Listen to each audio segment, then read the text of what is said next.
ASEAN was stabilized in 1967 by 5 countries of this region: Indonesia, Malaysia, Philippines, Singapore, Thailand, by signing the Bangkok Declaration. The objective of the ASEAN was primarily to accelerate economic growth and through the social progress and culture development.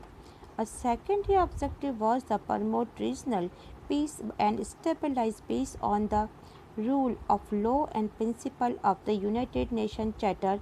Over the year, Bahrain, Darussalam, Vietnam, Laos, PDR, Myanmar, Burma, Cambodia joined ASEAN taking state to 10. Now, ये कहता है कि अगर आपने देखा 1967 में 5 countries ने Bangkok पर एक जो अनाउंसमेंट किया गया था उसके ऊपर सिग्नेचर किए। ये कंट्रीज़ थे इंडोनेशिया, मलेशिया, फिलीपींस, सिंगापुर और थाईलैंड।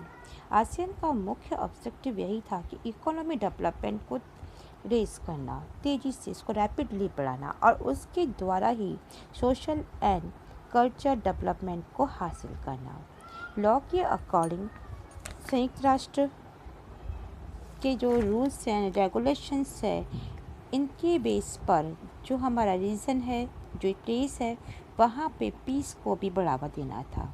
और इसके बाद ही कई वर्षों में Brunei, Darussalam, Vietnam, Laos, Myanmar और कंबोडिया भी आसियान में धीरे धीरे शामिल हो गए।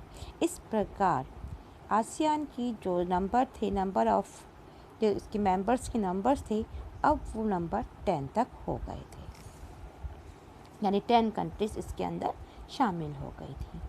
Unlike the EU, there is a little desire in ASEAN for supranational structure and institutions. ASEAN countries have celebrated what has become known as the ASEAN Way, a form of instruction that is informal, non-confrontations and cooperative. Respect the nation sovereignty is critical to the functioning of ASEAN. कहते हैं ASEAN unity के अंदर खुद को अधिराष्ट्रीय संगठन यानी ऐसा organisation बनाने की बात कही गई कि उसी की तरह से ही जो वहाँ पे व्यवस्थाएं थी उनको हाथ में लेने का लक्ष्य नहीं रखा गया था। फॉर्मली वहाँ पे टकराव रहित रहना, लड़ाई झगड़ा नहीं करना, एक दूसरे को कॉपरेशन करना, उनके साथ मिलकर के रहना, ऐसे ही वहाँ पर कुछ एग्जाम्पल दिए गए हैं जिसके द्वारा आसियान वे, जिसे कि हम आसियान वे के नाम से जानते हैं, आसियान में जो काम करने की सिस्टम था सभी को ही रेस्पेक्ट देना इसमें इम्पोर्टेंट माना गया था। With some of the fastest growing economy in the world, ASEAN broadens its objective beyond the economy and social shape.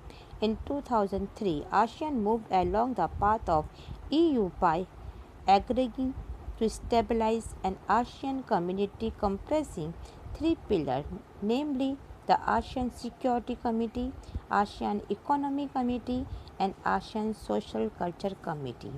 इसको 3 पार्ट में डिवाइड किया गया है आसियान को।